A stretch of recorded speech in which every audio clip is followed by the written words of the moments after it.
آگے ارشاد فرماتے ہیں اللہ تعالیٰ فَمَن يَعْمَلْ مِثْقَالَ ذَرَّةٍ خَيْرًا يَرَهُ وَمَن يَعْمَلْ مِثْقَالَ ذَرَّةٍ شَرًّا يَرَهُ۔ جو شخص ذرہ برابر نیکی کرے گا وہ اس کو بھی دیکھ لے گا، اور جو شخص ذرہ برابر بدی کرے گا وہ اس کو بھی دیکھے گا۔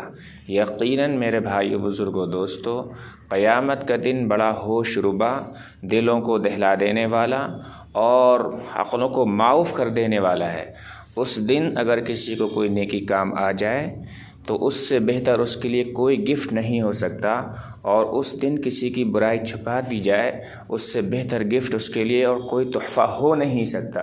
لہذا آج ہم جتنی بھی نیکیاں کریں گے اور نیکیوں کے بیج بوئیں گے وہ کل انشاءاللہ ہمارے سامنے آنے والے ہیں، اور اگر بدی کریں گے تو وہ بھی ہمارے سامنے آنے والی ہے۔